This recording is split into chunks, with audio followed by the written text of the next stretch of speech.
This episode is dedicated to the enduring memory of Breonna Taylor and any other life that's been unjustly ended. We will never stop fighting for you. Black Lives Matter. This is the Hardy Wrestling Podcast.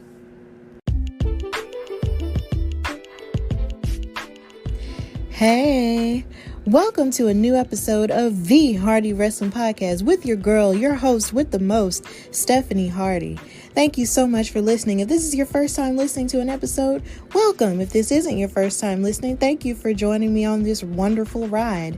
As per usual, I got your news and gossip-ish, and I have a special conversation with author of Wrestling with Joeylicious and musician and comic book writer and just all-around amazing wrestling fan, Joey Cassata. And I have your weekly recap for your favorite wrestling shows. So sit back, relax, and listen to this episode of the Hardy Wrestling Podcast.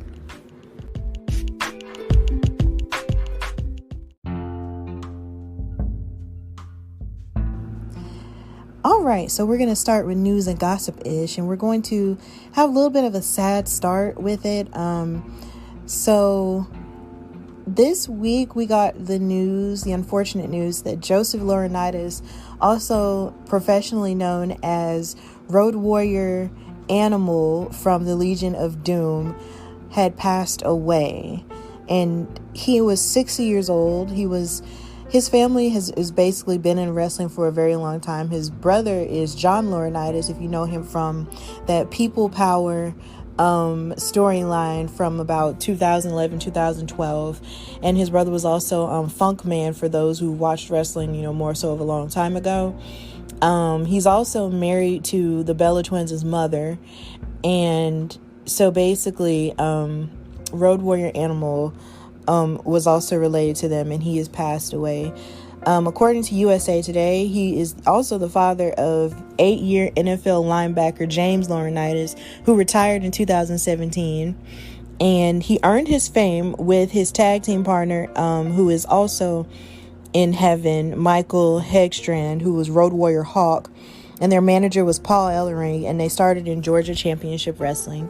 They won the NWA National Tag Team Championship 4 times and won more titles in the American Wrestling Association and All Japan Pro Wrestling before going to the WWE.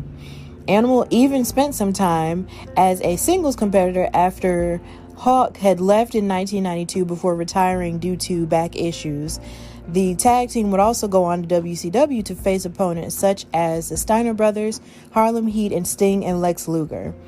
During his retirement, Road Warrior Animal was inducted into the Hall of Fame in 2011, and he was a tag team champ in WWE 2 times with Hawk and 1 time with Heidenreich in 2005, shortly after Michael Hegstrand Hawk had passed away. And he was also the host of the Road Warrior Animal podcast, where he would discuss his stories from being a wrestler. And I also had a couple of colleagues in the wrestling podcasting world who shared pictures of him at different events they may have gone to where they had met him and stuff, and they had nothing but nice things to say about him. And I want to send my condolences to those colleagues of mine who have, met him and spent time with him or whatever. And I also want to send condolences to his family, the Laurinaitis family, because I know this has to be a very tough time right now. Also, Collar and Elbow had worked with Animal's wife in terms of creating a memorial t-shirt. So if you want to go on Collar and Elbow and purchase that t-shirt, it says R.I.P. Animal and his birth year and his death year. If you want to go on there and buy it, it's a nice shirt. It's black and red and white. You can go on Collar and Elbow and purchase it, and 100% of the proceeds go to the Laurinaitis family. So here at the Hardy Wrestling Podcast, we just send our well wishes to his family and just pray that his soul has found eternal peace wherever he is. Also in the news, Stephanie McMahon, aka the Boss Lady Name Twin, who had a birthday, I believe, this past week, may have sold portion of her WWE stock. So via Wrestling Inc.'s Mark Middleton, an SEC filing revealed that WWE Chief Branding Officer Stephanie McMahon sold off 57,573 shares of her Class A common stock in the company. She still retains 76,324 shares of Class A common stock in WWE. And the company's shares were priced at $39.18. So the move netted Stephanie almost $2.3 million. Now, she was already rich to begin with. So I guess from her selling the stock, she just got even more rich. So I believe that's good for her. If you want to know what a Class A common stock is, I guess, you can just either Google it or ask someone who is more financially literate than I am, because I cannot explain this to you. So we're just gonna move on and just, congratulate Stephanie for making more money. So there. Also in the news, we have John Cena, who is set to star in an HBO Max spinoff of Suicide Squad, Peacemaker. So as you know, the Suicide Squad film it wasn't set to come out this year. It's coming out next year. And they've released trailers and stuff, surrounding it with DC Comics and their movies and stuff. So they announced on the 23rd that John Cena is going to star in a Suicide Squad spinoff called Peacemaker. It's been told by Variety that the exact plot of the series is being kept under wraps, but it is said it will explore the origins of Peacemaker, a man who believes in peace at any cost, no matter how many people he has to kill to get it, which doesn't sound exactly peaceful in my opinion, but we'll see. So the new Suicide Squad film is supposed to be hitting theaters next summer around August the 6th, 2021. And what's so funny is this year was supposed to be, John Cena's, star-making year in essence, because he was supposed to be in the Fast and Furious 9 movie, and then he also had a role in a movie starring Jackie Chan called Project Extraction, which has been moved to next year as well. So this year was really supposed to be a big year for him, but as you know, the coronavirus just kind of turned everything, including the movie industry, upside down. So if you have HBO Max, or if you're looking to get HBO Max and look at, new content, that's a thing that you can definitely look forward to. Also in news and gossip-ish, we have The Rock stating in an interview that he would love to face Roman Reigns at WrestleMania and how much it would make sense. So, as you know, The Rock probably has one of the biggest, if not the biggest, movie career out of any wrestler that's ever transitioned into Hollywood ever.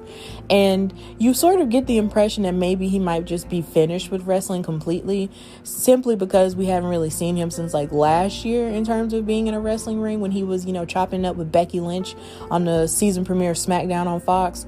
But he had an interview with one of his best friends, Hiram Garcia, on his YouTube channel. And he said that a WrestleMania match with Roman Reigns, aka our tribal chief and WWE Universal Champion, would make sense.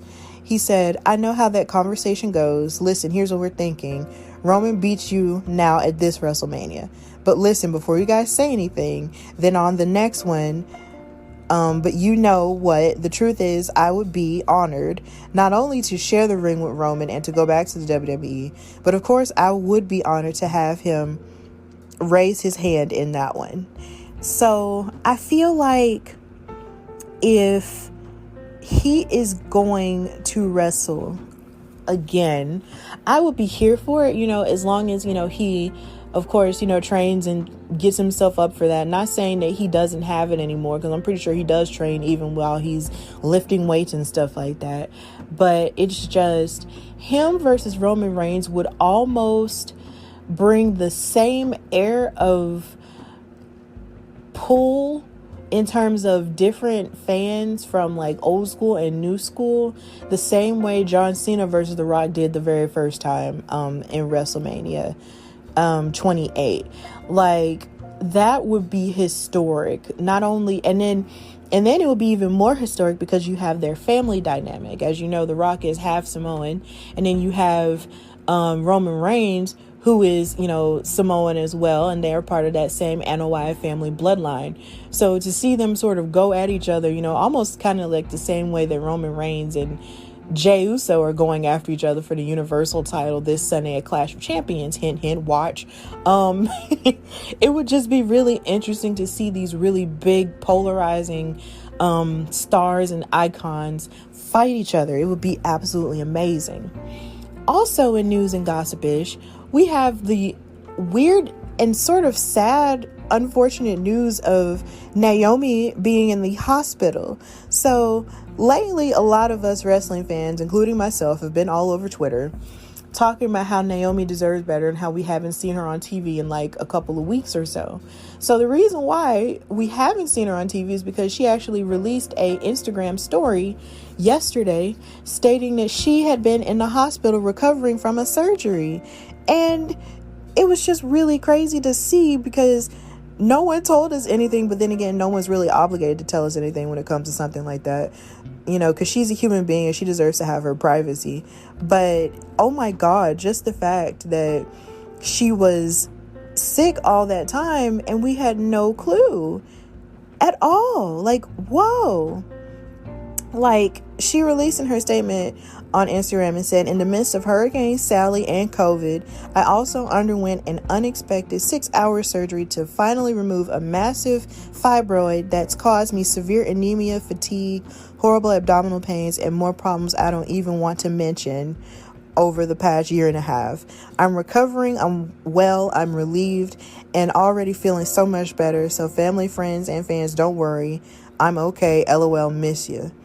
And it's just so crazy how we literally thought that she was just being buried. But as it turns out, she was going through her own struggles.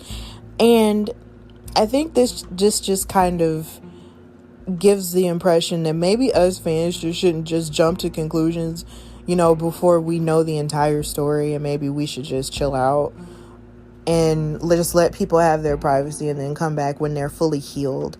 So I just wish her good well wishes and stuff and pray that she gets every healing that she deserves to get so she can come back and grace our screens once more with her glow. Also, I found out that Ivar of the Viking Raiders was getting a surgery at Andrews Sports Medicine Clinic here in Birmingham. That's where a lot of the wrestlers go in order to, you know, have different types of surgeries and everything. At the hospital. It's called St. Vincent's. That's where I was born. And they come and get surgery. So he took a picture and they gave him well wishes, hoping that he'll get better. So that was cool to see. I always love it when they take pictures of different superstars that are there. And I'm not going to sit here and pretend like I haven't thought about like accosting them maybe in the hospital or trying to find them, but I don't think that'll ever happen because that's just terrible. Like, I'm not like, that's terrible and I don't want to invade anybody's privacy. But when I was a kid, I used to think, oh my God, what if I'm in the hospital one day for a checkup and then I run into a wrestler? Like, that would be awesome. But that's never happened to me. So, and maybe it won't. So there we go. So that's really all for news and gossip-ish. And now we're going to go into my special interview with the author of Wrestling with Joeylicious, the #1 best-selling wrestling book, Joey Cassata.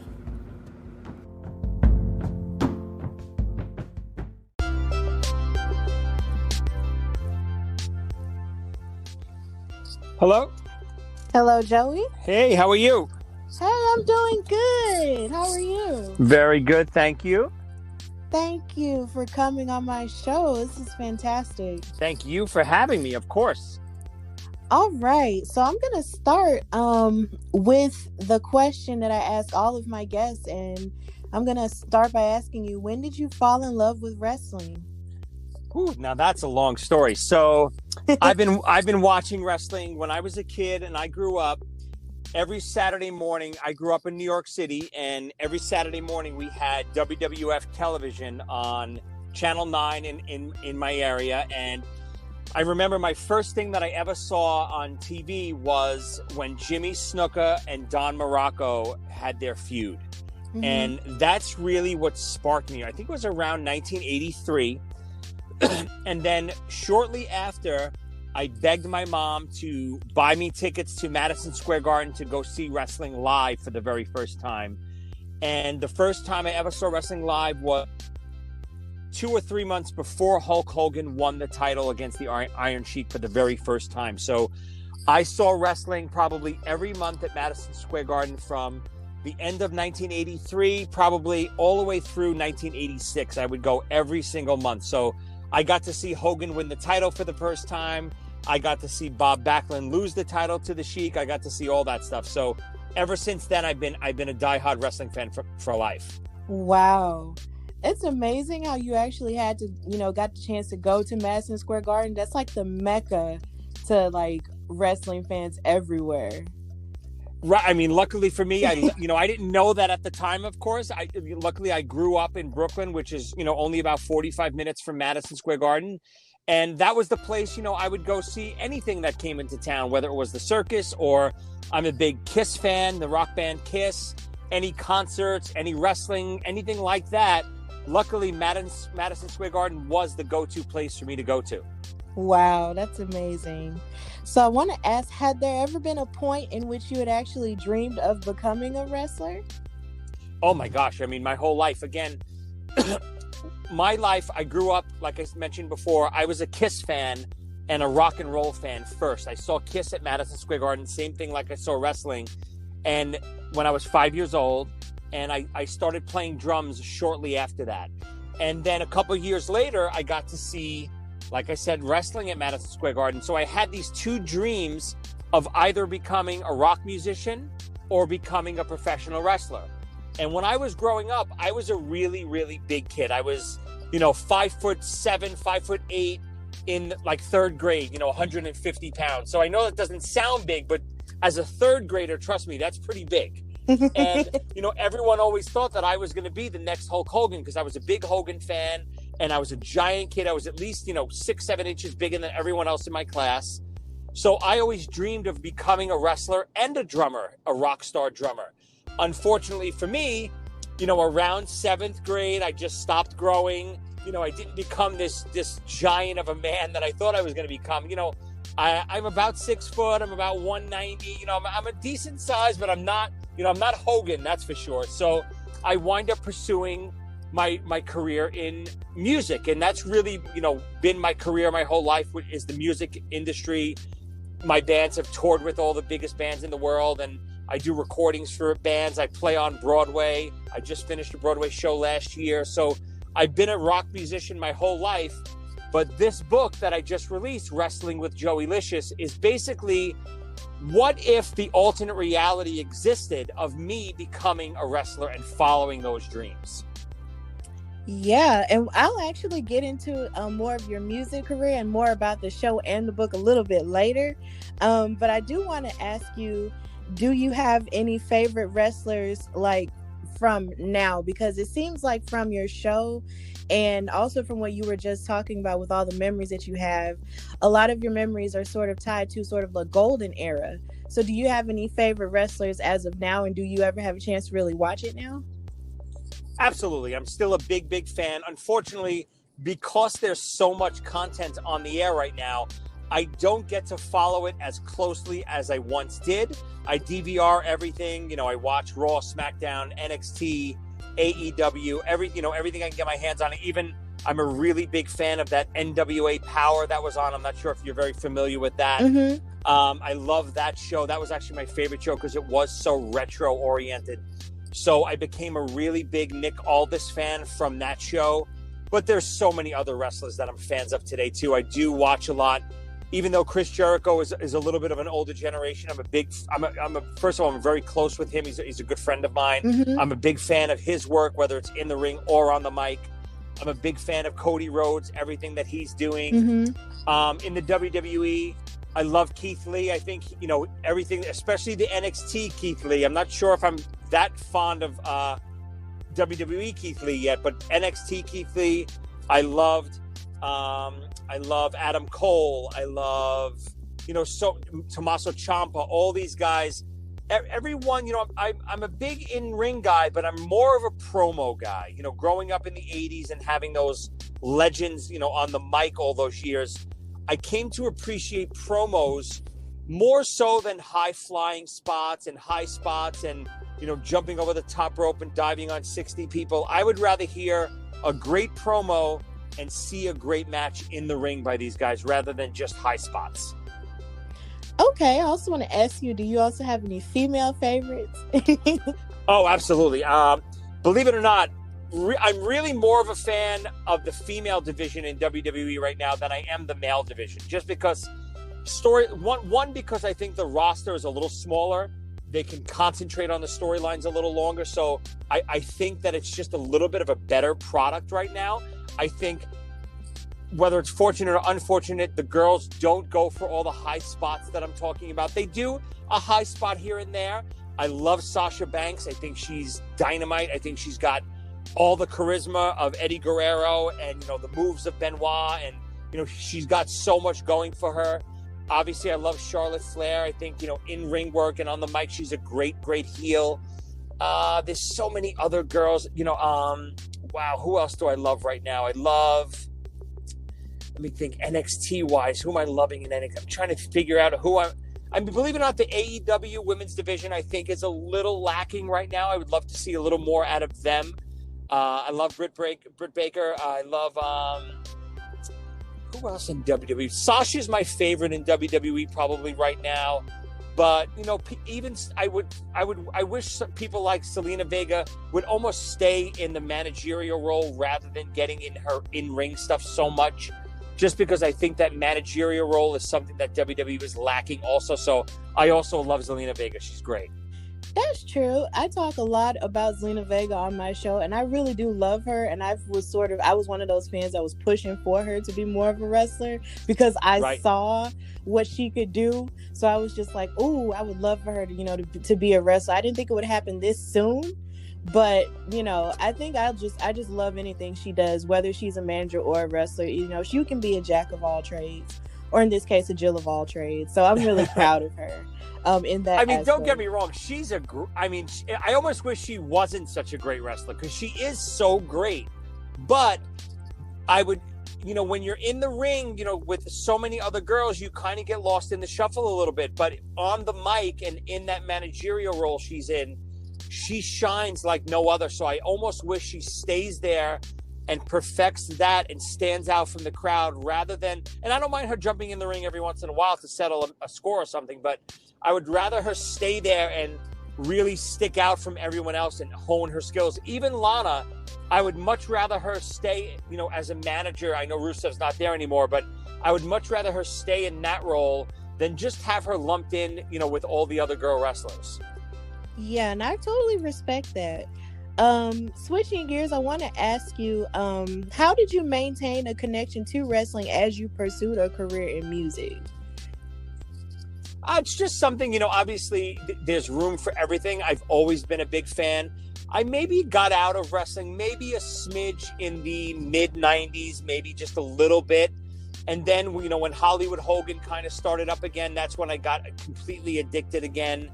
And, ever since then, I've basically been, a rabid fan, a mark, if you will. I don't think it's hard to have, being a fan of rock and roll and music. And I'm a fan of wrestling and comic books and Star Wars and sci-fi. I think you could be a fan of a lot of things and still kind of appreciate it for what it is. So I definitely never lost my wrestling fandom. That's for sure. Okay. So have you ever shared any of your wrestling experiences with your band ZO3 or any other acts that you've performed with? Yes. So, ZO2 we had our own TV show called Z-Rock, which was on IFC. It was on for 2 seasons. It was basically a scripted comedy about my band. In real life, we were kids musicians in the daytime and a rock band at night. So that was kind of the premise of our show. But during the course of the show, we would have a lot of guest stars, from comedians like Gilbert Gottfried to rock stars like Dee Snider from Twisted Sister. But we also had the pleasure of having Chris Jericho on an episode, and it was on episode 6 of season 2, I believe. It was called Z Wrestler. You can stream it on Amazon Prime. You can get it on my YouTube page at Joey Cassata. You can watch the whole episode. Chris plays a wacky version of himself on the episode.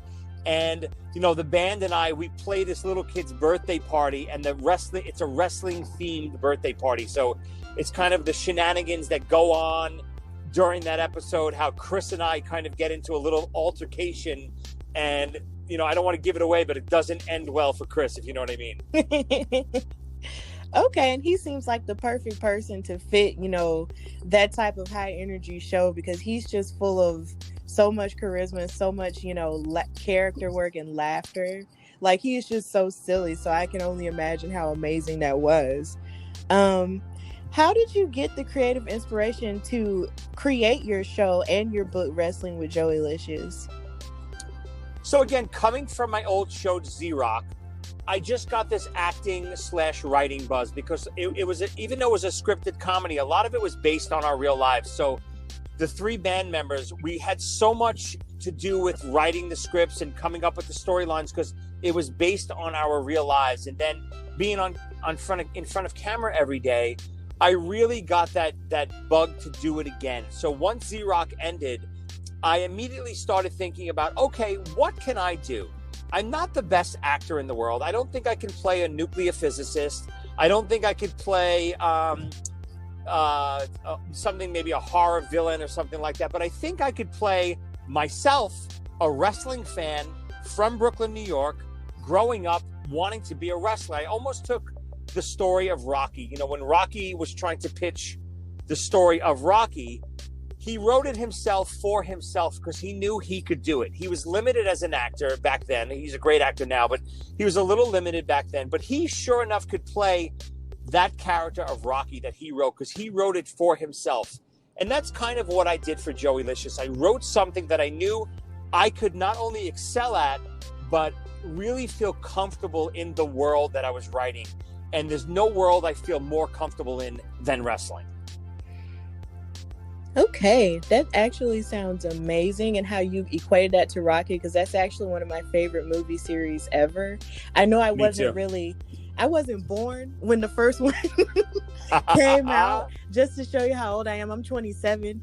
But my father, who started me to watching wrestling, he loves Rocky, like, all the time. Like, every time it's on, we watch it, we pause everything. Yes. And we watch it.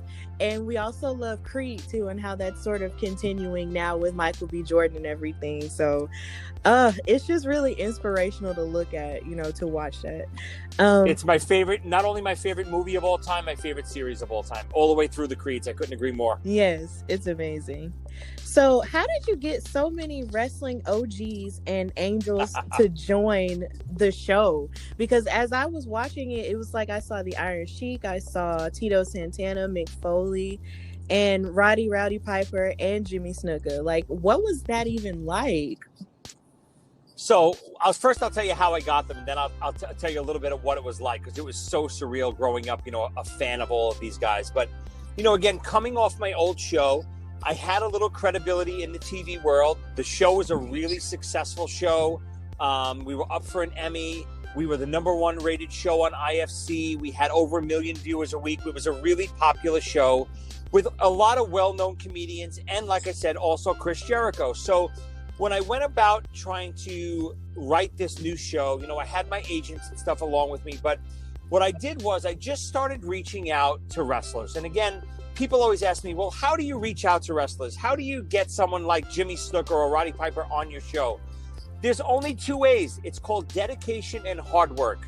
There's no, connections that I pulled. There's no, hey, so-and-so, do you have Jimmy Snuka's phone number? No, it was just a lot of dedication and legwork on my part. So anyone out there that has a dream and you think it's out of reach, it's not out of reach. It's the opposite. It's actually just within your fingertips. If you just pull out and try a little bit harder and reach for it a little bit more, it's there. It's just hard to achieve. It wouldn't be worth it if it wasn't hard to achieve. So what I did was I went on the internet, I started researching and finding agents and contact numbers and so forth. The first person I got a hold of was Jimmy Snuka. And it was actually his wife, Carol, that I got a hold of. And we discussed the project. I sent her a clip of my old show, Z-Rock, with Chris Jericho on it, the clip of that scene. And I said, we're going to be doing something along the lines of this, the same type of comedy. I sent her a little outline of a script that I was thinking for Jimmy, of course. And she loved it. She loved the idea. Jimmy loved the idea. And he was immediately on board with it. And within a couple weeks, we scheduled a little shoot. We did the whole shoot in one day. And really, that's what started it. Once I had Jimmy on camera and to show what the show was about and really how I was going to portray these wrestlers in my imagination every episode, everyone started falling into line after that. Then I got Roddy Piper. Then I got Greg Valentine and Brutus Beefcake. And I was waking up every morning with voicemails for people that I didn't even reach out to, guys like Ted DiBiase and Jimmy Hart leaving a voicemail on my message. Hey, baby, you can't have Joeylicious without Jimmy Hart, baby. Give me a call. Oh, wow. So, it was amazing. I would wake up to these phone calls every day from these wrestling legends that I grew up with calling to be part of my show. So the word kind of got around in the wrestling community.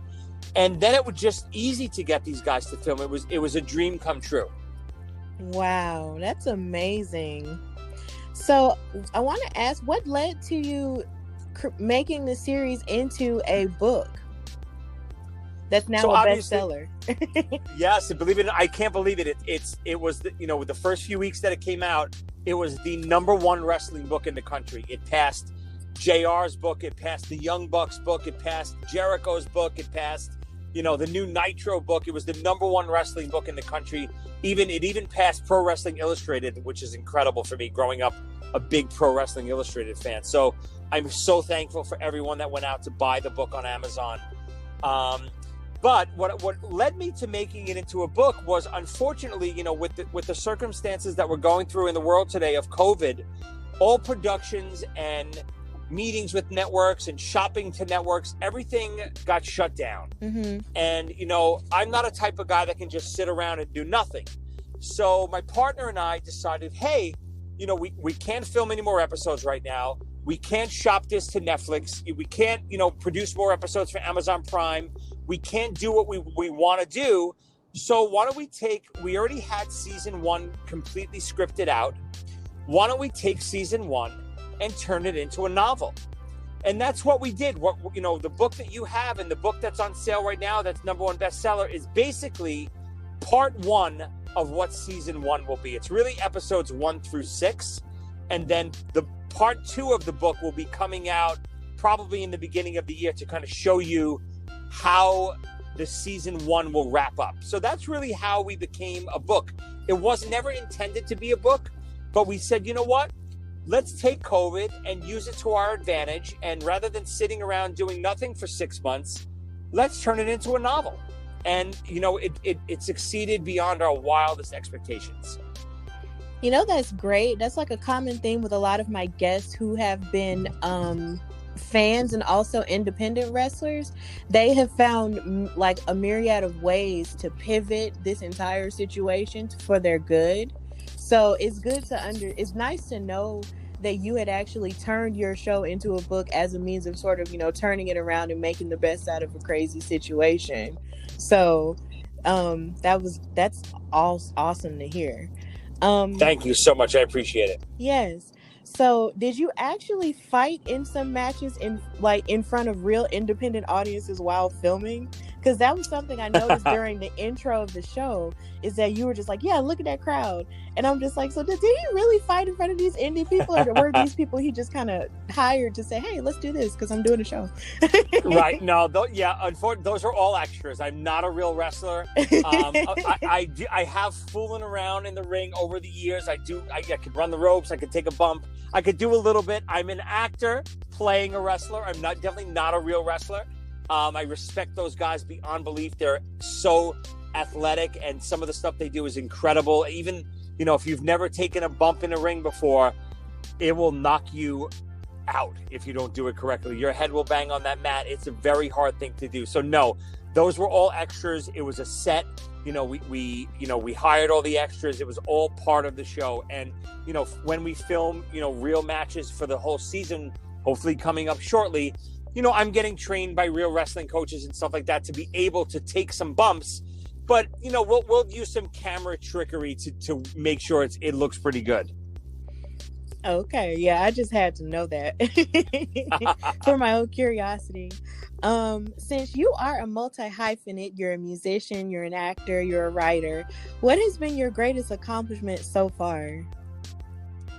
It's so funny. That's a question I get all the time, and it's an answer that I never thought I would say. Like, I've done so many fun things in my life. I've toured the whole world as a rock musician. I've played on Broadway.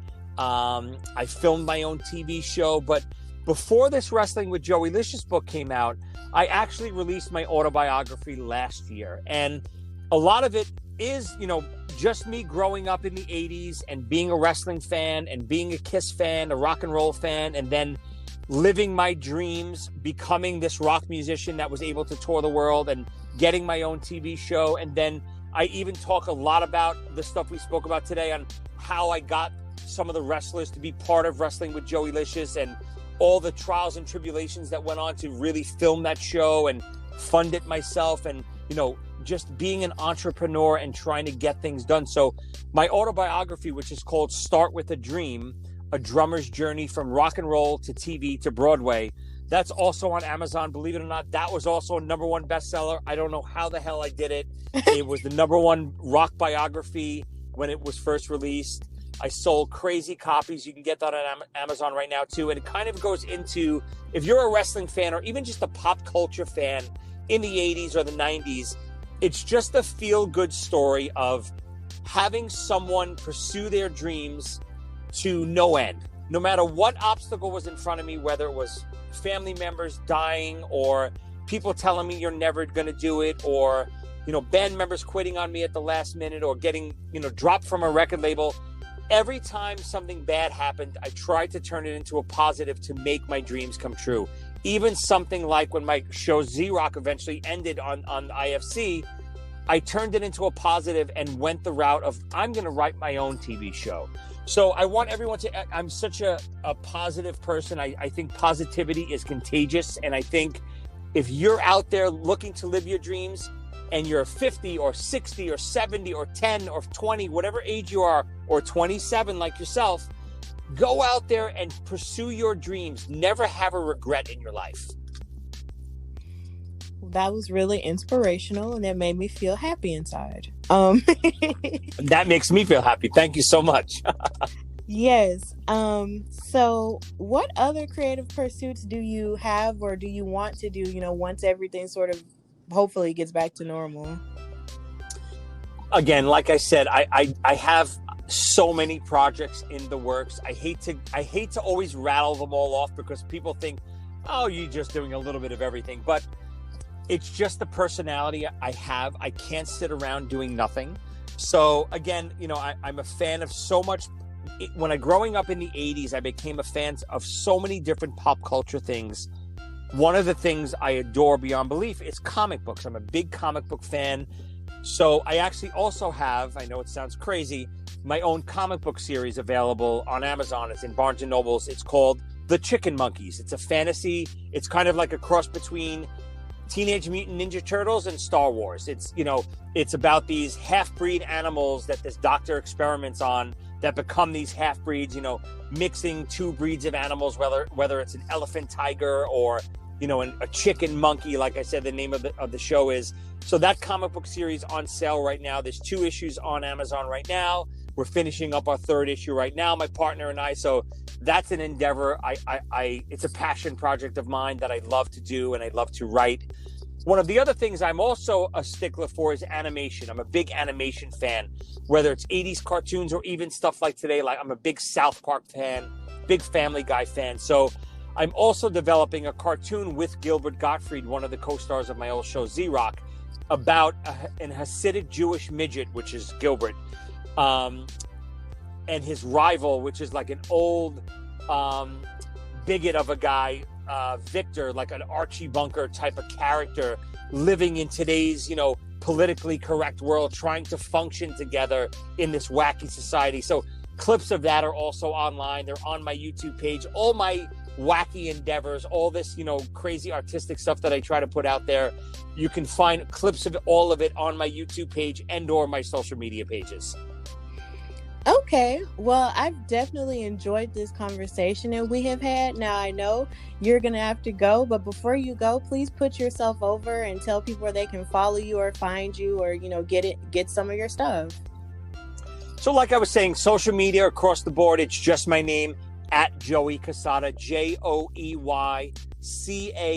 JoeyCassata, across all social media, Facebook, Instagram, Twitter, even YouTube. My YouTube account is Joey Cassata at YouTube.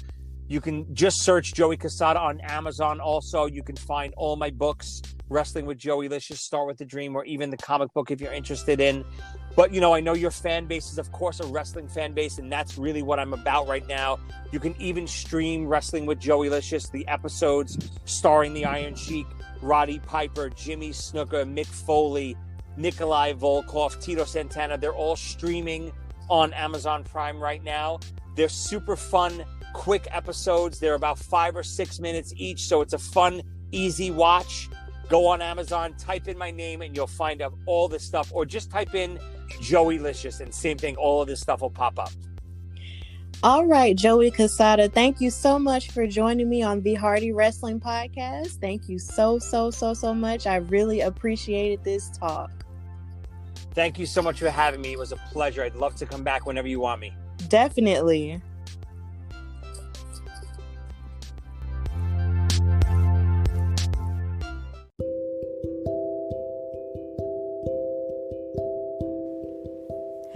Hey, so today's podcast is presented by Podgo.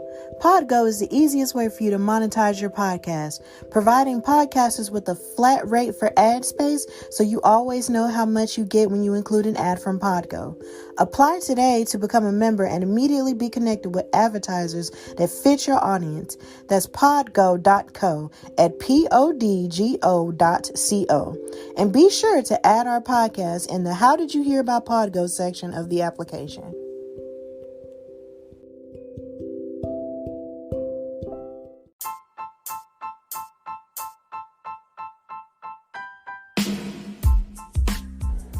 Okay, so we're going to start our weekly recap. We're going to talk about Raw. And of course, we're going to start with the girls.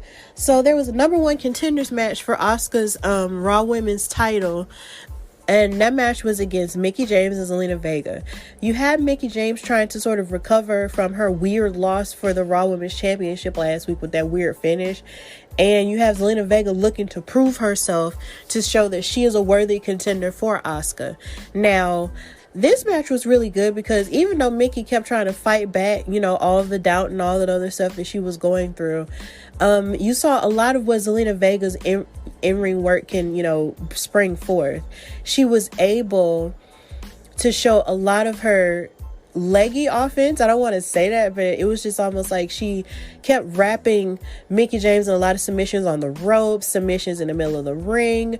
Like, she was also jumping, like using all kinds of high-flying tactics in order to try and win this match. And she wound up winning, but I felt like every time she was trying to lock up, Mickie James, especially when she hit like an octopus hole, she reminded me a lot of AJ Lee. Like, I don't want to say this simply because, Zelena Vega did play her in the Fighting With My Family biopic about Paige. It's just the fact that she just reminds me so much of AJ Lee. And I hate that AJ is retired now at this point, because if she wasn't retired, do you not know how amazing a match between her and Zelena Vega would be? Like, that would be lit. So, so basically, as it stands, Vega delivered a backstabber in order to win the match. And it's a good thing that Zelena Vega was actually able to win a match on television. Because anytime she would wrestle on television, she would always either lose or sort of run away and keep from getting hit or whatever because she couldn't take it or something. But it was good to see her win this match and win the contendership to face Asuka this Sunday. And I'm really excited about it because even though she might not necessarily win the match, I'm hoping that with her and Asuka, Asuka won't ragdoll her and make it seem like she's not, a worthy opponent. So I'm really excited for Zelena Vega, and I hope that pretty soon down the line, one day she'll win another title or win, her first title as a solo competitor. I'm really excited for her. Also with the women, you had Lana and Natalya versus Nia Jax and Shayna Baszler. So Nia Jax and Shayna Baszler are basically out here to, make themselves, fight and look strong for their women's tag team match against the Riot Squad, Liv Morgan and Ruby Riot. And they were actually out at commentary, watching this match take place. And this match was just kind of short. Like, Natalya, it was almost like Natalya wasn't even there, and Lana wound up taking most of the heat and the damage in the match. And Shayna Baszler wound up hitting the Kirifuda clutch in order for her to win. And then after the match, Liv Morgan and Ruby Riot tried to, assert themselves. And after that point, they had backed away, and then there was another point where Nia Jax even attacked Lana again like she did last week by smashing her through a table, through the commentary desk. And I don't know why that was necessarily put there again, but like I said, I mean, at least they look like credible threats. And I do kind of look forward to seeing them fight, but I just feel like this feud, there was so much more to this feud that they could have just put behind it, and they're not doing as much instead of, outside of showing that Shayna Baszler and Nia Jax are, they don't like each other, but they're still working well together. And I think that's really the only part that they're doing, as opposed to, beefing up a feud between the two teams, as a collective story. And it's just weird, but who knows how that's gonna work. Then also with the women, you had Asuka versus Peyton Royce. So Peyton basically, backstage was with Billie Kay and Asuka, and they were in a backstage segment with Sarah Schreiber, and Sarah was talking to her, but then Peyton Royce kind of asserted herself and said that she wanted to have a chance at the Raw Women's title too. And I feel like the best part about all of this is just the fact you're seeing women who, in the case of the Iconics, who are no longer in tag teams, and you're also seeing women, who are singles competitors come to the forefront and have more of a chance at the title outside of the big names that you're used to. Now, of course, the big names are gone. Of course, you got Charlotte, who's out, taking time off from her surgery. You got Becky Lynch, who's out due to her pregnancy. So, of course, now they're going to have to beef up the other women that they have. And this is a really good opportunity for these women to assert themselves and show that they're, just as good and just as worthy of opportunities as any other big name person, like, say, a Sasha Banks or a Bayley or, a Becky or a Charlotte. So Peyton Royce was like, she wasn't giving Asuka, everything, but she was still trying to put up a good fight. There were a couple of roll-ups in there where Peyton Royce was just trying to get, really quick, and then she was able to power out of an Asuka lock. And Asuka was just, of course, blasting her with all of her signature kicks. But then as the match was going forward, you had Zelena Vega assert herself in the story and, attack Asuka and get her and basically get Peyton Royce disqualified. So as Asuka was threatening to hit her with the back elbow, Zelena Vega dodged it and basically, was just like, this is my time, you're not going to hit me, and all this other stuff. So then Tom Phillips announced that their championship match was going to take place on the kickoff show to Clash of Champions. And there were a lot of people on Twitter who weren't angry at the fact that this was on a kickoff show, but I feel weird because I feel like almost every time a match that we really want to see winds up on a kickoff show, we have a tendency to get a little bit angry and make it and categorize it as, oh, this is the end and this is negative and they don't value this person or they don't value this title if they put it on the kickoff show. Being on a kickoff show isn't necessarily a negative all the time. Now, sometimes there have been other times where you've seen a match that should very well be, on the actual pay-per-view wind up on the kickoff show, because I think that happened in WrestleMania in Orlando where they had a match for I think a women's title, and it was supposed to be on the kickoff show, but all the fans raised $1,000 and decided to well, as my mom would say, raise $1,000 worth of hell, and they finally did move it to the main show. And I get that sometimes, that they do have a tendency to make it seem like, oh, well, this match isn't as important, let's just put it here. But I literally feel like all the work that Asuka has put in this year is worth being valued. And maybe they're doing that to put some eyes on the kickoff show.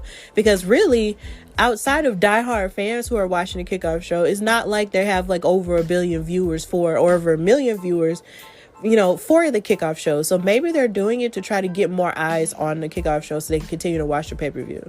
Maybe it's a smart, marketing strategy that's behind it that they don't have. But either way, I didn't want to jump to negative conclusions because they've been put on the kickoff show, because either way, it's going to still be a good showing.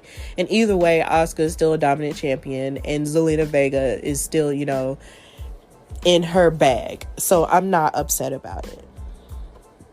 Also, with the women, you have the Retribution storyline, and I saw, and as the people who were in the mask were showing up, you had Mia Yim sort of kind of there with her face makeup, which sort of reminded me of African face makeup that I had seen before, and it kind of also reminded me of Black Panther a little bit, where there were a couple of people who had like different, dots and marks on their face, and it was really cute. Plus, not to mention, you saw Mercedes Martinez there, as well. If you couldn't tell from her profile, even though she had the bottom half of her face covered up in a mask, I could still definitely tell it was her. So I was kind of excited to see that it was them, ultimately, even though I kind of, peeped that was them because I recognized their eyes. I'm really good at recognizing faces. It's kind of weird how much I study people, but yeah. But yeah, like, it was totally them. So I'm trying to think. Also with the women, something else that I noticed was the fact that in the promo with Rey and Seth, like, Rey Mysterio had called Aaliyah a naive child, and I think I'll go more into that later, but from a woman's perspective, he had called her a naive child and how she doesn't know about our world, and she got mad about it and stormed off. And then she wound up backstage with Murphy, and Murphy was trying to check on her or whatever and make sure she was okay, and she was just kind of like, looking at him strangely, and not being as trusting, but I guess somewhat being trusting. And I feel like she might be getting led to either possibly joining the whole Monday Night Messiah cult group thing, or being manipulated by Murphy in terms of that, or maybe Murphy, is just trying to reach out to somebody outside of abusive Seth in order, for that possible romantic storyline to take place that everybody kept saying might be happening. Who knows? We'll have to keep watching. So with the men, the show started, well, like with the men and the women, with Retribution, and they have contracts now.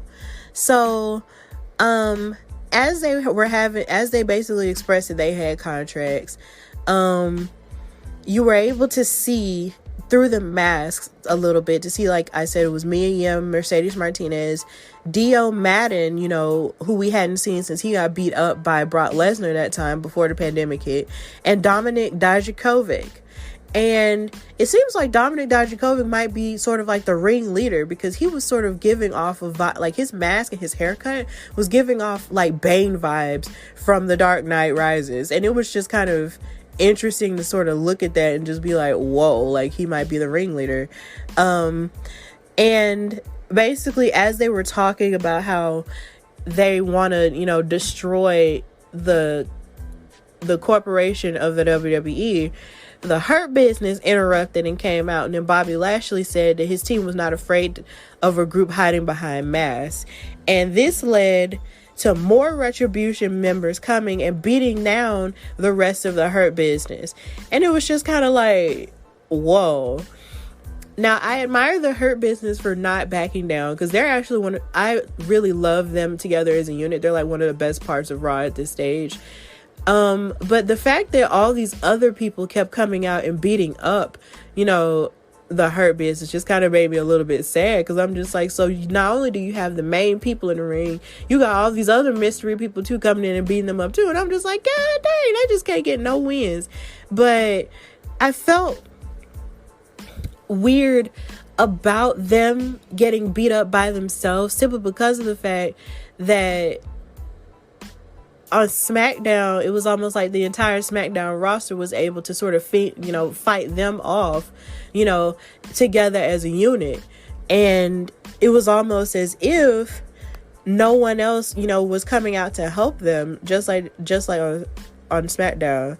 But it was just... But that part wound up happening a little bit later on in the show. The Raw roster actually wound up coming out to help them towards the end. So that was still good to see. With Drew McIntyre, leading the charge. Also with the men, you had the triple threat tag team #1 contenders match for the Raw tag team titles. Of course, that's being held by the Street Profits. That's Montez and Angelo Dawkins. So this match was really good, and it included Andrade and Angel Garza, who was out there, without Zelena Vega, of course. And then you also had the team of Seth Rollins and Murphy with the new tag team with Humberto Carrillo and Dominic Mysterio. Now, there was this one spot that made me really proud of Dominic and Humberto Carrillo.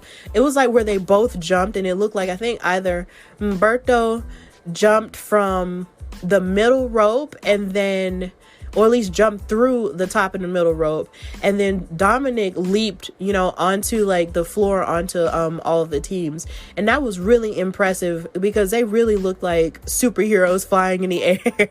Like, that was really cool. This match was pretty good, and then it was almost like you could see more of the cracks in the relationship between Murphy and Seth Rollins here, because Seth, was giving off the impression that he had better things to do, and he basically just left Murphy to fend for himself. And that was really interesting to see, to continue to see them, sort of fall apart in a sense. And because they fell apart, Murphy had to endure a back elbow from Andrade and then a wing clipper by Garza. And now you have Andrade and Angel making it to the #1 contendership for the Raw tag team titles at Clash of Champions. And even though we've seen them fight multiple times, it's just, I think it's interesting that this time they were able to get a contendership without Zelena Vega. And I don't know if they're going to explore that any further, but I do think it's interesting that now that Zelena Vega has left them, that now they're able to win the contendership for the tag titles again. And she's now in contention for the Raw Women's title, and then she might lose her match, but then what if they win their match and then proceed to brag about how they didn't need, like a manager like Zelena Vega to help them? Who knows? We'll see Monday. And I was also proud of, Dominic, because he's being inserted into a whole lot more storyline, and as a wrestler and as a performer. So that's always a good thing. And I feel like Humberto, there's a lot more that they could do with him, but I just feel like they're just not, and it's just kind of sad. So we also had the Kevin Owens show with Shane McMahon, the creator of Raw Underground.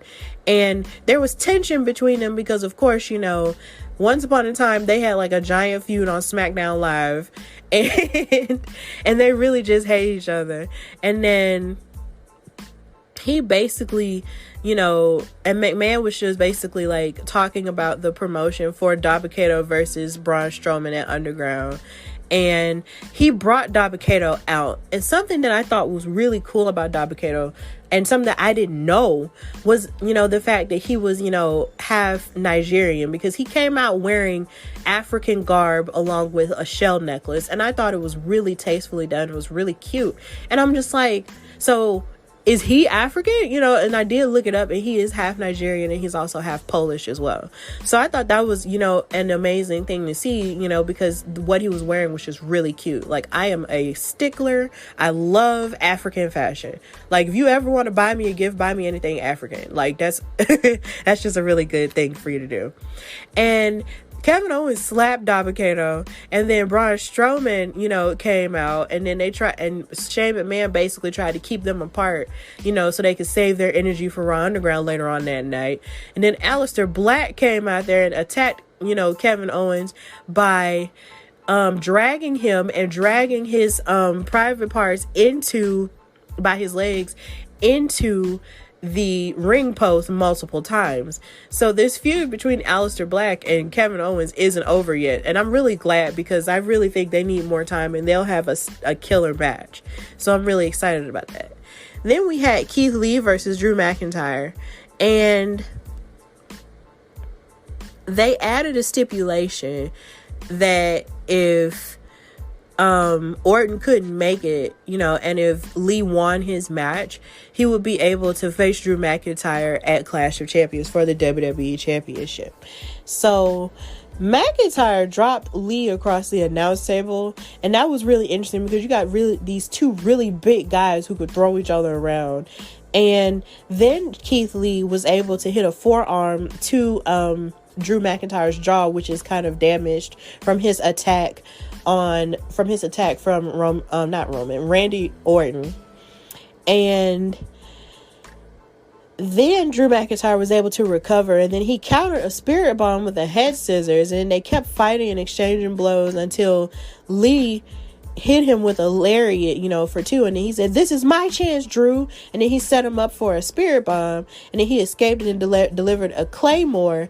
But then after the claymore happened, Randy Orton had a recovered Randy Orton came back and hit a chair shot for the disqualification. So now, and then he hit a punt to Keith Lee, and then he basically just proved his point and came back to assert himself to say, I'm not going anywhere and I'm going to be fighting for this title.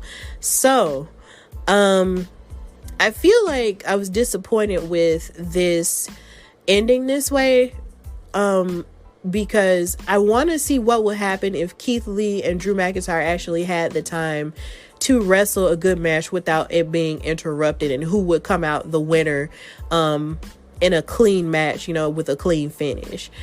And on the other hand, I get from a storyline perspective, they have to insinuate Randy Orton into this because he's the next contender for Drew McIntyre's title. But I also noticed that a lot of people online were kind of upset that since Keith Lee has been brought up to the main roster, and after he has beaten Randy Orton clean before, he did that at Payback, he hasn't really gotten any clean wins, per se, because everything has gotten interrupted. And they sort of saw that as like a booking weakness, because they were making it seem like it was a classic case of the main roster not knowing what to do with the NXT talent. But I would venture to say that they're doing this to make Keith Lee look, continue to look strong, because he's not getting any clean losses. Well, no one's getting any clean losses on him. And as long as he is continuing, to look strong on television and as a credible, opponent for people, then that's really nothing. There's really nothing to worry about in that sense. It's not like they're really truly making him look weak because he's not just eating these losses every week. It's not like Drew or anyone else he's facing is hitting him with 1, 2, 3s every week. He's literally his matches literally are just getting interrupted by other people. And that continues to make him look strong as opposed to looking weak by losing all the time. So we just have to wait and, see what happens there. Then we had Apollo Crews versus Cedric Alexander. But before this match, there was a vignette involving Bianca Belair outlifting a guy in a gym, and it labeled her as the EST of WWE and how you can't whoop me and all that. And it was a really cool vignette because we hadn't really seen Bianca Belair since she got in Zelena Vega's face for poisoning Montez Ford, her husband. And I was definitely looking forward to WWE, pushing her, without the whole husband angle. So now we see this vignette, and hopefully this will lead to bigger things and better things for Bianca, because she definitely deserves it. She's one of the best athletes they have, pound for pound. So we'll see how that goes. And in this match, you had Cedric Alexander versus Apollo Crews, and this match was just really, really good. Alexander was able to withstand all of these different all these different onslaughts from Cruz before the commercial break. And then there was a crossbody by Apollo Crews that turned the tide in his favor until Cedric had hit a top rope suicida, and then that was pretty good. And there was a confrontation somehow with Ricochet, which led to Cruz rolling up Cedric Alexander for the win, which kind of shocked Cedric because he's like, what? No. And then the Hurt Business came back, and beat up Cruz and Ricochet, as they basically sent a message to Retribution saying, hey, this is going to happen to you. And then Bobby Lashley applied the Hurt Lock to Apollo Crews ahead of their match at Clash of Champions for the United States Championship. So that was still pretty good. You can't go wrong with the Hurt Business ever. So then after that, we had a segment promo with Seth Rollins threatening to give off a revelation involving the Mysterio family, because apparently they're just going to drag this story out for as long as they possibly can. And he basically had a yellow envelope in his hand. And my boyfriend was saying that he was basically playing like Maury or whatever, saying you are the father, you're not the father. And he kept, saying that he had a DNA test that proved that Ray was not the father of his daughter Aaliyah, which was kind of strange because I'm just like, everybody just keeps saying that Ray's kids aren't his kids. I mean, you had Eddie saying that Dominic was his child a long time ago, rest in peace. And then now you got Seth saying Aaliyah isn't his child either. And then Seth actually went as far as to showing the clip where Aaliyah was showing compassion to Murphy after Seth had beat him up after the cage match. And he just kept saying, oh, she can't be your child because, she was actually showing compassion to him. And, you didn't raise her like that and all this other stuff. So he really didn't have a DNA test in there to prove some type of salacious information. He was just doing it to get in their heads. And basically, Aaliyah had stormed off after Ray said that stuff about her being 19 years old and naive and knowing nothing of their world. And I'm just sitting here like, bro, you're making it seem like you didn't have her on television with CM Punk singing her happy birthday with her crying and running away. You're making it seem like we never saw that. It's like your children have been in this business almost nearly like probably about a third of the time you've been in it. And it's just, you're saying they don't know nothing about it. It's so weird. And then Aaliyah walked off, and then Angie, walked off, and then Dominic and Ray walked off, and then Seth Rollins just looking like, he just made something amazing happen in his favor. But I'm just like, you probably actually didn't, but whatever. And then Raw Underground happened, and Braun Strowman and Dabba-Kato basically beat each other's behind, and that was really good to see with that. So, I mean, Raw Underground was still pretty good. I still feel like Raw Underground and Retribution might be connected somehow. And I also feel that with Shane McMahon being the leader of Raw Underground and being sort of like the founder of that, extra part of Raw, that he was possibly responsible for giving Retribution contracts. So maybe there might be more to the story than we think it is, or maybe I'm just overthinking. I don't know. We'll see. I'm notorious for that. So, yeah. Then to end the night, we had Retribution versus the Hurt Business. And basically, you had the three members. You had Slapjack, T-Bar, and Mace battling Cedric Alexander, Bobby Lashley, and Shelton Benjamin in the main event. And these names for Retribution are kind of weird, but we're just gonna go with it. But then also with the weirdness of their names, something that Retribution is doing is maintaining a lot of their notoriety and maintaining more of their relevancy by participating in social media, because it was even like T-Bar who was throwing mad shade at CM Punk, for saying he didn't like that storyline. So they're still remaining relevant. So I could appreciate them for that. And they dominated Cedric Alexander until he hit a hot tag to Shelton Benjamin. And then Retribution isolated, Shelton Benjamin from his teammates, which is a very smart tag team move. And then eventually Shelton was able to get some separation and tag Bobby Lashley into it. And then as Bobby Lashley was building momentum in the match, the rest of the members of Retribution hit the ring and drawing a disqualification, which means the Hurt Business won that match by DQ. And then, like I said earlier, Drew McIntyre, leading the charge, led the Raw roster out there to save, these guys from getting beat up. And that was really good to see, because, you can't just assume you can't just assume that they're just going to let the Hurt Business get beat up, and let these people take over Raw the same way they tried to take over SmackDown. And Big E led that charge. So as they were, clearing the ring of all of them, and as Drew McIntyre rolled, through all of them, Randy Orton came out of there because he has to infight and ruin the unity of the show, and hit an RKO on Drew McIntyre to close the show out. And that irritated me because I understand that we have to beef up this championship match, but come on, you ruined the unity of Raw beating up Retribution. God dang. But whatever. Some people are just always out for themselves, and Randy's just out for himself. So that's all that happened on Raw.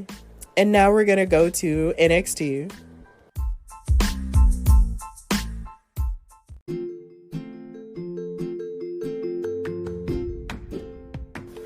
All right, so now we're going to recap NXT.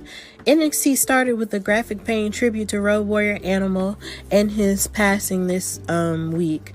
And then the show started with a battle royal to determine who was going to be the number one contender for Io Shirai's NXT Women's Championship.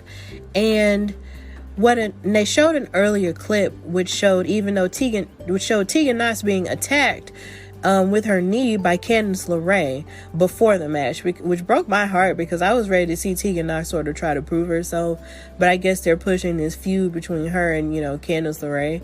So now they showed Candice sort of running a box into her leg as she was squirming in pain from her knee injuries, and it was so sad. So after that point, after Rhea Ripley and Candice LeRae, came into their match with their entrances, the match started, and it was really cool as Rhea was sort of going through and eliminating people, showing herself to be dominant. You almost thought that she was going to win, but then it showed a lot of her and Raquel Gonzalez sort of matching up with each other because they're both incredibly big women who can probably destroy one another.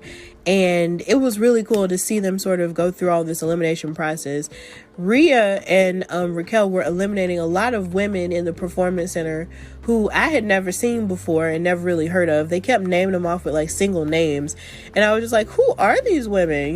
They were mostly just recruits from the Performance Center, so they just sort of eliminated them, to just get them out of the way. And then another impressive part about this battle royal was the fact that Kacy Catanzaro was pulling a Kofi with her American Ninja Warrior abilities, and every time she would get, eliminated, seemingly her feet, wouldn't touch the ground. Like there was the first time we thought she got eliminated, but her butt hit the floor and not her feet. So she was actually able to use a handstand, just like Kofi used at Royal Rumble that time, to stay in the match and crawl back, towards the apron and get back in the ring. And it was just really cool. And she wound up doing it more often than not because when she got eliminated, she was able to jump. Well, there was another time where she almost got eliminated, but she jumped and sort of landed on the steel steps and sort of walked across the barricade, which reminded me a lot of Naomi in the first women's Royal Rumble match. Like that was just an amazing thing that she was able to do. And then she also used her friend Kaden Carter, who had gotten eliminated, and used her shoulders, and she was being really selfless and trying to help her stay in the match. But then eventually she wound up getting eliminated, which broke my heart, but it's okay. She had a really good showing and she tried. And after a certain point, you had Indy Hartwell, who was still there, Dakota Kai, Candice LeRae, and Catanzaro. But after Catanzaro got eliminated and then Indy Hartwell got eliminated, you had Dakota Kai and LeRae working as a team to try to, get rid of Shotzi Blackheart until she was able to take out Dakota Kai, which is leading to them having a match next week on NXT. And then Candice LeRae was able to eliminate Blackheart by pushing her off the steel steps. And that made me mad. And I'm just like, no. Raul because I wanted Shotzi to have a chance at the NXT title because she had such a good showing with Io Shirai. But I guess now they're doing the whole Candice LeRae has a championship match at TakeOver, just like her husband, against Damian Priest for the NXT North American title. So they're going to try to be the first married duo to ever hold titles together. So, hey, whatever. I wanted Shotzi to win.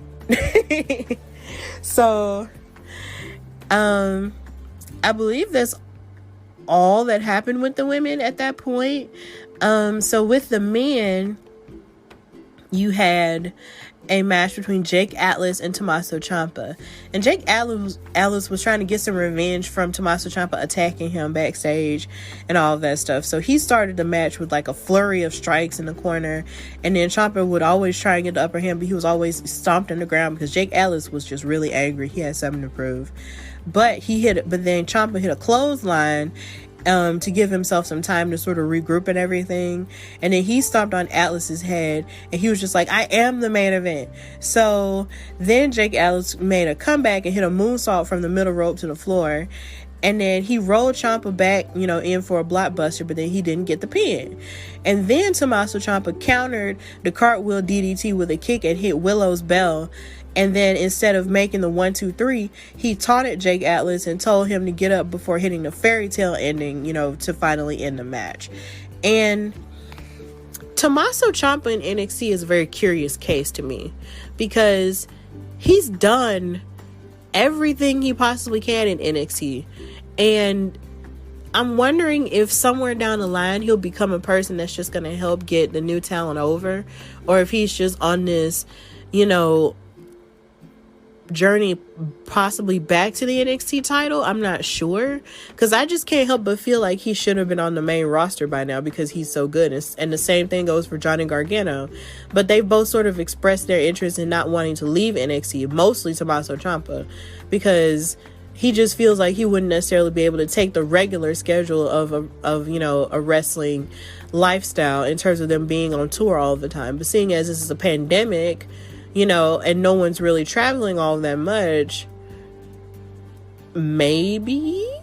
But, if he said he didn't want to leave NXT, then I definitely respect that because, in some cases NXT is more of the better brand. So I can, see why he wouldn't want to leave.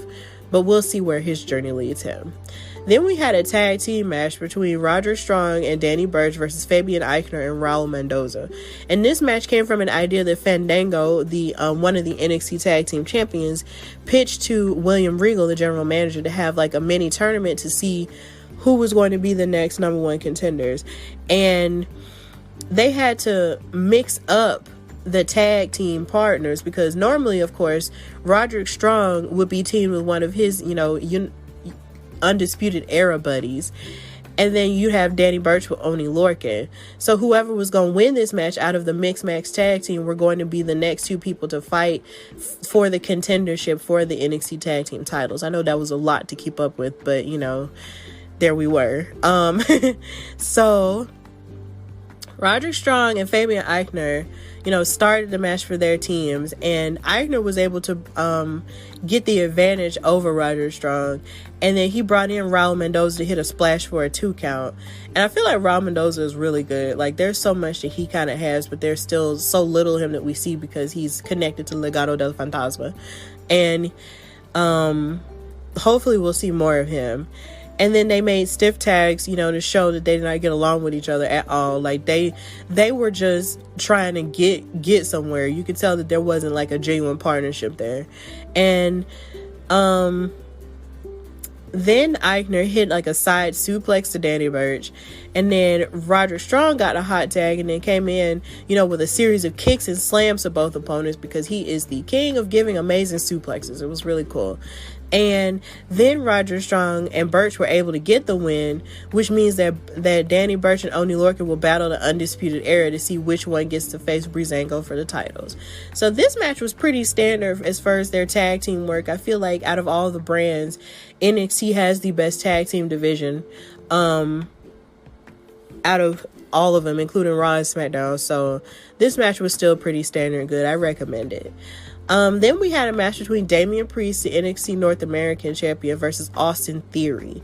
And before Austin Theory, you know, came out there, he had an interview, and then Johnny Gargano interrupted it and basically said, you know, I want you to, like, do your best to take out Damian Priest, you know, and soften him up so I can, you know, have, you know, the advantage going into NXT TakeOver.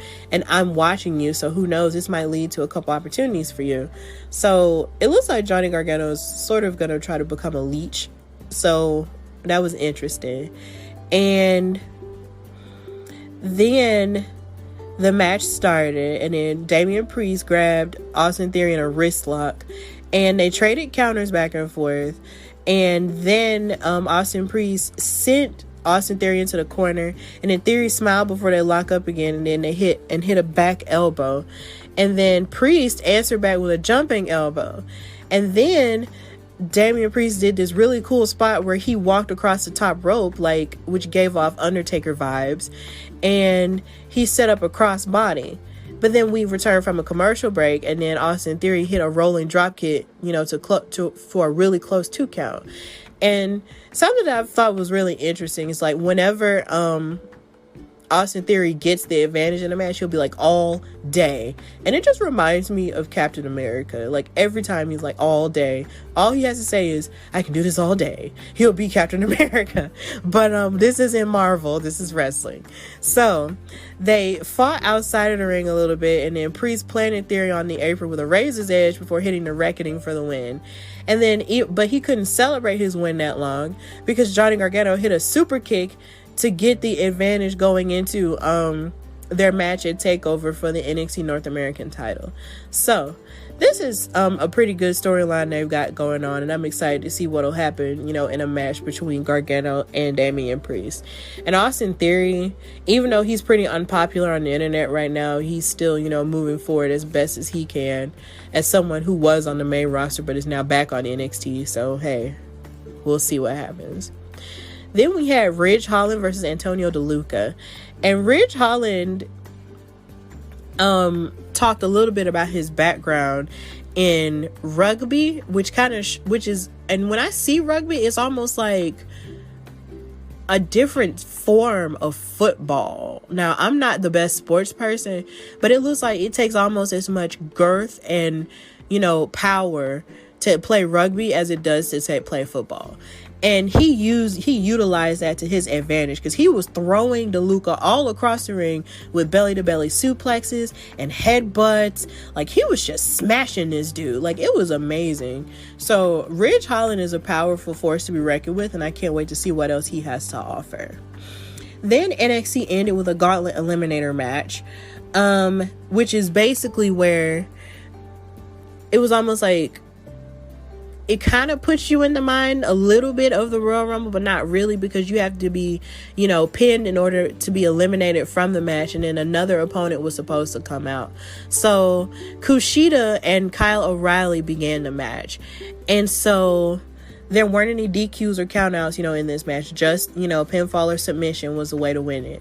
So O'Reilly and Kushida, you know, had a pretty cool technical exchange, and I feel like a lot of people don't give Kyle O'Reilly, you know, a lot of credit for his work as an in-ring performer, because of course he's always, you know, with a tag team in terms of the Undisputed Era, but he was able to show a lot of his star-making quality stuff here in this match, and I was really proud of that. Him and Kushida had, you know, very technical stuff going on early, and then they came to a stalemate, and they just kept going down to the mat with different submissions and reversals and stuff. And then Bronson Reed was able to get to the match as the next entrant. And then they looked at each other and decided, O'Reilly and Kushida kind of looked at each other and decided to try to, you know, eliminate the threat of this big dude, you know, together. But it wasn't going to work. So Mr. I'm a thick boy, even though he doesn't call himself that anymore. I really love that nickname. Took them down with a whole lot of, you know, slams and stuff. But then Kushida nailed him in the head with a few kicks before he paid back attention to Kyle O'Reilly. But then Velveteen Dream, everybody's favorite NXT wrestler at this point, I mean that sarcastically, came out of nowhere to hit Kushida with a Dream Valley driver to give Bronson Reed a chance to hit his finisher and eliminate Kushida from the match before Timothy Thatcher came out as the next entrant. And then they were all still in the ring, you know, with their action going on, while Cameron Grimes came out as the final competitor. And they all fought each other, you know, and fought tooth and nail. And then O'Reilly was able to eliminate Bronson Reed. And then he took out Timothy Thatcher just to bring it down to him and Cameron Grimes. And even though Cameron Grimes kept trying to hit his, you know, double stomp, the cave-in double stomp, Kyle O'Reilly kicked out at the last second. And then O'Reilly was able to apply a leg lock to make Cameron Grimes tap out. So now Kyle O'Reilly is now next in line to face Finn Balor for the NXT Championship. And I'm really proud of him for this. So, and it also seemed like his Undisputed Era brothers came out to celebrate and was proud of him as well. So that was good to see. It's always good to see, you know, factions and teams supporting each other and not stabbing each other in the back. It's creating a new narrative in 2020. You know, that you can be, you know, in a group and in a faction without stabbing someone in the back, you know, because they have a title opportunity and you don't. Like, it's really good. So that's ending NXT, and now we're going to recap SmackDown. And boy, was SmackDown a doozy last night.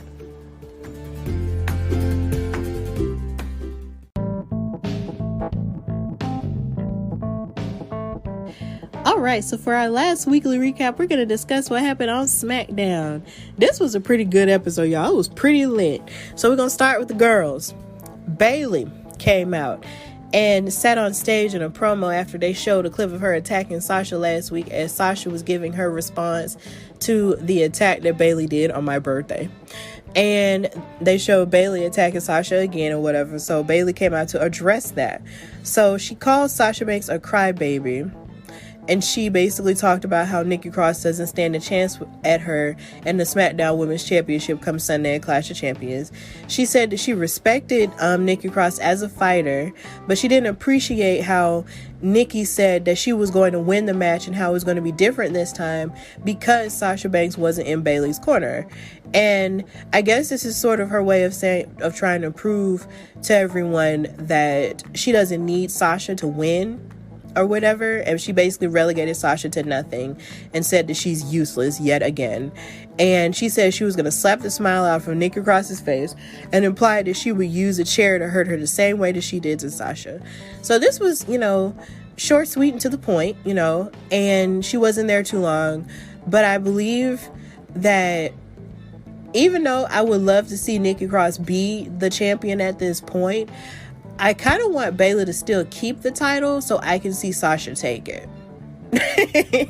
I just want Sasha Banks to take the title from her. I don't care when it happens. Actually, I would prefer it happen at WrestleMania, but I don't know if they really have truly the capacity to stretch this story out that long. I mean, we'll see. But I really just want Bayley. I just want Bayley to get her butt whooped for it so I can get my Bayley and Sasha kick that I've wanted for like the longest time. Like, they're truly giving me what I want. They're making me salivate for it, which is something, you know, which is a sign of a good TV show. They're making you wait for the ultimate climax of what you want. So, I mean, hey, whatever. Make me wait, but just make it good. Also with the women, we had Alexa Bliss versus Lacey Evans, and this is a pretty okay match. You saw a lot more of what Lacey Evans can do in the ring. She was, you know, playing up her whole nasty gimmick and all of that stuff. She didn't have hand sanitizer like she had last week though, which I thought was an interesting choice. And then Alexa Bliss came out there with her regular cute self, but she came out there with like with knots and, well, not, I don't want to say knots, buns, there we go, with buns in her hair, you know, with the Bray Wyatt dreads sort of, you know, tied around them. And, you know, they both looked amazing here. They did a really good job with this match. And as Alexa Bliss was gaining the momentum in the match, Bray Wyatt's laugh, you know, echoed throughout the arena and sort of interrupted, you know, the run that she was on in the match. But then Evans, you know, wrestled control back and hit Alexa Bliss with a modified STO. And then she sent Bliss crashing to the floor with a slingshot dropkick from the apron. But then Bliss was able to build back a little bit of momentum before the arena was bathed in red light, and then, you know, Wyatt's music was playing with the whole screeching sounds and everything whenever you see the Fiend. And then all of a sudden you saw this switch happen in Alexa Bliss. It was like she turned from like the cute, you know, nice girl that we know to like this demon. It was almost like she was just possessed by a demon in the best way I could explain that. And her eyes went almost glassy and blank like a monster. It was bad. And then it was real scary, y'all. And then she attacked, you know, Lacey Evans, and then she stomped on Lacey Evans' head on the apron, and then the referee called for a disqualification. But then Alexa Bliss, you know, kept attacking her, and then she took Evans out to the ring and hit a sister Abby on her on the floor after kissing her on the forehead. And then she just had all this crazy hair. And then she was looking into the camera with this really weird face, and she was slobbering, you know, she was spitting, you know, like she had spit dripping from the top of her teeth. It was just like, oh my God, who is this girl?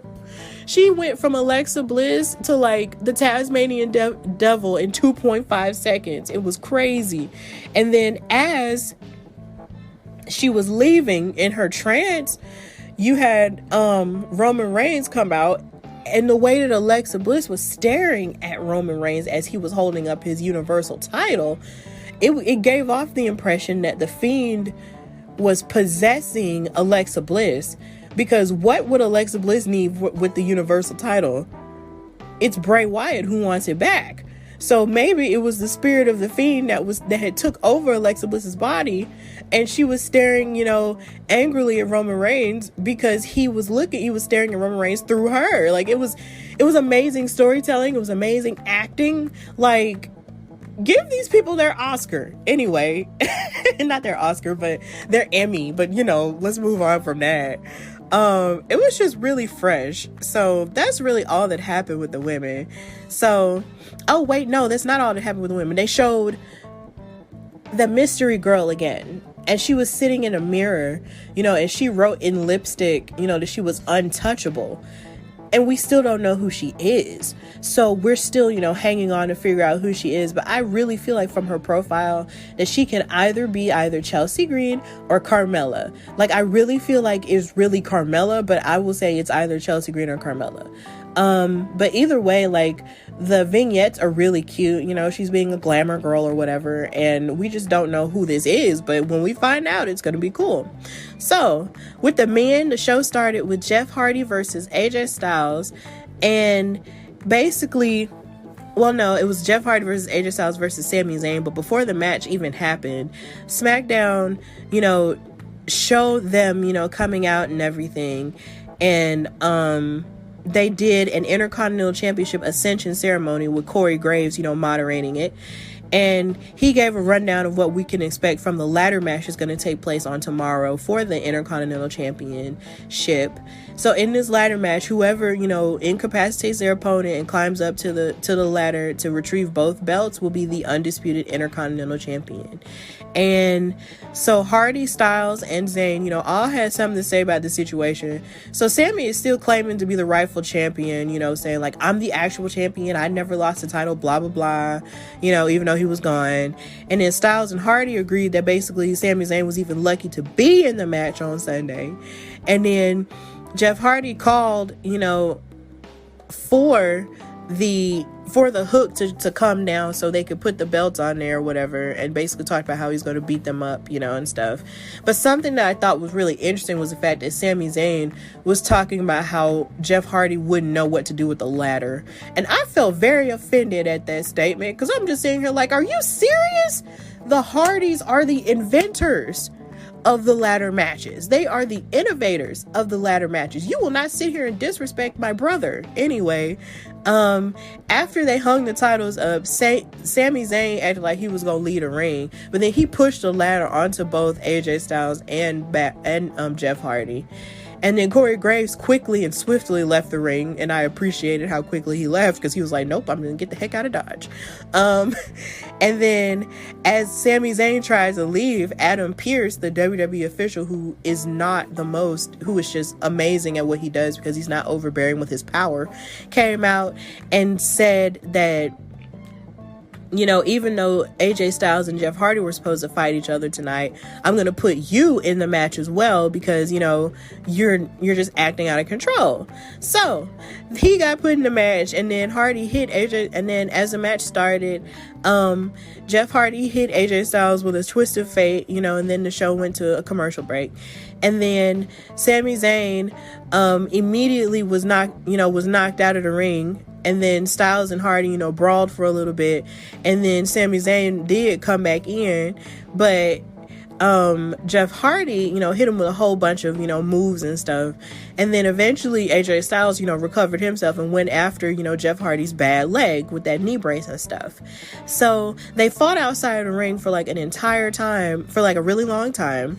And then what was so funny is nobody tried to use the ladders, you know, at that point. But then Hardy was trying to hit a swanton bomb, but then Sami Zayn shoved him off of the top turnbuckle and down to the floor. And then Zayn avoided a phenomenal forearm, and then the forearm wound up hitting Hardy in the face. And then he capitalized by throwing AJ Styles out of the ring and cover Hardy for the pin. So Sami Zayn has the momentum going into this ladder match now that he's won, you know, this match. But he's still, you know, an opportunistic person. Like, he cheated, you know, well, he didn't really cheat, but he basically used it underhanded tactics to try and win. But when it comes to a ladder match, there's really not that much underhanded stuff you can do. You either beat your opponent, you know, to death, incapacitate them to death, and you climb up the ladder. Like, there's just no, you know, sneaky ways to win unless he gets somebody else to do it for him. Like, there's no sneaky ways to win in a ladder match. It's very, you know, raw that way. So we'll see what happens this Sunday at Clash of Champions. But I'm excited about it though, because I love me a good ladder match. And then we had Grand Metalik versus Shinsuke Nakamura. Here again, you had a form of another tag team fighting another form of another tag team. And here again, I feel like the tag divisions on both Raw and SmackDown are lacking because we keep seeing the same people fight each other, and I feel like there's just so much more that needs to happen with their tag divisions. They need help. So Grand Metalik, you know, was accompanied by Kalisto and Lince Dorado as he fought Shinsuke, who came out with Cesaro with him in ringside. So Shinsuke quickly took control of the match and hit Grand Metalik with a running knee to the face for a quick 2 count. And then Grand Metalik countered a reverse, you know, he countered a reverse exploded suplex and then hit a hurricanrana to send Nakamura outside the ring. And then he launched himself over the top rope to take Nakamura out as his partners cheered him on. And then there was a slingshot senton that Grand Metalik hit that was really cool, but then he hit it with a near fall. And then he dragged Shinsuke to the corner for a moonsault, but then he landed on his feet when Shinsuke moved out of the way, and then Nakamura hit a brutal running knee and a reverse exploder to win them with, and then he ended it with a Kinshasa and won the match. And it was good to hear Corey Graves say Kinshasa like that, because I hadn't heard it in a minute. Like, even though Corey Graves sometimes has his, you know, moments where he says stuff, I like him as a commentator. Like, I just feel like, you know, who he is as a commentator, he just adds so much sass and so much pop culture references and stuff at times. He's just a really good commentator, I feel.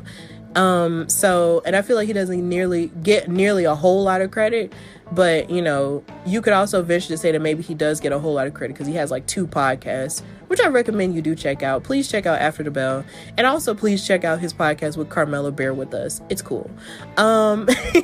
So basically Nakamura won the match. Now, after they won the match, they showed Kalisto refusing to help Dorado and Metalik as they were being attacked, you know, after the match.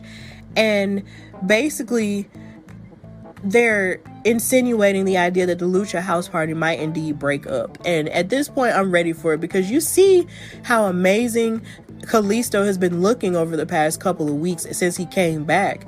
It's like he's got a white mask, he's got like new clothes, he's been working out and he's got bigger and everything. Like, if he's gonna turn heel, let him turn heel and be like a really good heel. Like, I'm interested in seeing a heel Kalisto at this stage. So that's gonna be really interesting to see. Then we had a match between Baron Corbin and Matt Riddle. And something funny that Matt Riddle said was the fact that during this match, he said he was going to show King Corbin the difference between a stallion and a jackass. And I thought that was really interesting. And I was like, wow.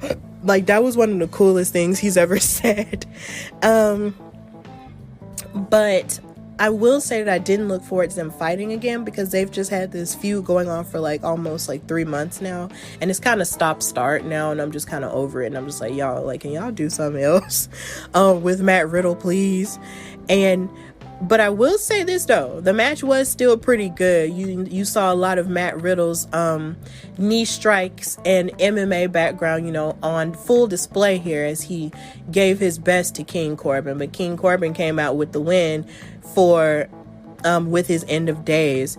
But then after the match ended, Matt Riddle said that losing sucks, but he's going to keep pushing and grinding until SmackDown is the bro show. And I feel weird about Corbin winning, because at this stage, what does he really need? I feel like Matt Riddle, as a new star, needed the win a whole lot more than King Corbin did. So I don't know if they're going to keep going with this feud, or maybe they're going to put Matt Riddle in something else where he can, fight or something. I don't know. But I just feel like King Corbin didn't necessarily need the win as much as Matt Riddle did. But we'll see what happens with that. And then we had the beautiful segment between Roman Reigns and Jay Uso. And Jay Uso had came out earlier in the night to get some answers from Roman Reigns, because he was frustrated. He wanted to talk to Roman Reigns about that face change that happened last week, where they were celebrating their tag team win, and then Jay Uso was running away, and then Roman Reigns was staring at him all negatively, and he wanted some answers. But then Paul Heyman told him that night, yo, like, you don't get any answers, we'll move when the tribal chief says we'll move, just like that. But so later on in that night, at the end of the show, Jay Uso came out to the ring, and gave a promo asking why Roman Reigns, just looked at him like an enemy. And then they played a video package also with the Anoa'i family, talking about the feud and talking about their relationship as cousins and as brothers and their history. And it was cool to look, to really look at all of the history that the Anoa'i family has made in wrestling. You got people like the Wild Samoans, you got people like Rikishi, you got people like Tamina Snuka and Jimmy Snuka, and all these other people, out of this family who have just created their own lanes, and it's just so beautiful to see, this, family dynasty. Like, I just have a deep fascination with that. So, that was a really cool segment to show, and to see all the family members say, which one they're kind of behind. You had some who said they were behind Roman because Roman's dad actually was in it, and then you had Rikishi, who was Jay's dad, saying that he's, always rooting for Jay. And then you also had Jimmy Uso, pop in and say, he's, rooting for his brother always. So it's just kind of like, the family's just split down the middle here. But it was still a beautiful segment to see, because I just have mad respect for the Anoa'i family and the business and the dynasty that they've built. So Reigns came out with Jay Uso, and Reigns just didn't look pleased as Paul Heyman started to talk. But then Roman looked him in the eyes and said he would give his cousin the title if he could, but he just doesn't think that Jay Uso would know what to do with it, because he wouldn't understand the weight and the pressure that comes from being the face of the company. Which is somewhat true, because when you look at Jay Uso, you only think of him as a tag team wrestler with his brother.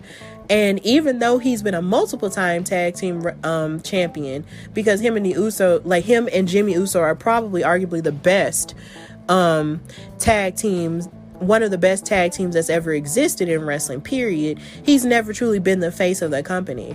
And then when you think about, him and the other struggles that they've had with their legal battles and stuff, it sort of makes you question whether or not, you know, if he were to be put in that, you know, position, would he be able to handle that? But then after, you know, Roman said that, you know, he dropped the mic and he left the ring. And then Jey Uso was sort of standing there in silence. And it made me wonder, you know, if he was going to say something. But he still had the mic in his hand, and he did say something. He said, "What if you're wrong?" He said, "What if I, you know, how come I can't feed the family for once? How come I can't be the one to, you know, bring pride to the family name? You know, why does it always have to be you?" And he was basically saying, everybody knows you're Roman Reigns, but he said, "Do you know what people do or say about me? They ask, which one are you?" And I was just like, oh. And that's so true, because when you're a twin brother, everyone has a tendency to ask, oh, which one are you? But in the case of the Usos, there's always people not truly knowing which one is which. And now, mind you, I've even had to do some work to sort of realize which one is which, because I know that Jimmy is the one who's married to Naomi, and Jay is the one, you know, who isn't married to anyone in the business, but, you know, has his own children and stuff like that, and has his own relationship, his wife and stuff. And that's how I'm able to sort of tell the difference between them both. But, you know, for years, he probably had to hear that for years, ever since they got into the company. And he was probably tired of that. And he said he was tired of living in Roman Reigns' shadow, and he wanted to prove himself. And it was just it felt like it came from a genuine place, and it just felt really real. And I was really happy about this segment and how well it went. And then after he said what he said, Roman Reigns walked away. And then as Jey Uso was walking up the ramp by himself, you know, proud of what he said and proud that he stood his ground, Roman Reigns came out of nowhere and hit him with a Superman punch. And he yelled at Uso and held the belt in front of his face, you know, as he was laying down after having been punched. And then he said, "You will never take the title from me. You know, this is mine. Like, I'm at the head of the table. I'm doing this." And I'm just like, that just felt really masculine. Because I'm just like, how many times, you know, in culture, period, or even, you know, like in culture, does a man, you know, take his place in his house by sitting at the head of the table? Like, that's a very real thing, you know, to mention during this, you know, point. And it just felt really masculine. It just felt real. It was oozing all of this drama. And I'm just like, yes, act, y'all, act, do it. It was a really good, you know, ending to the show. So that's all that happened on SmackDown. So now we're just going to go to the conclusion.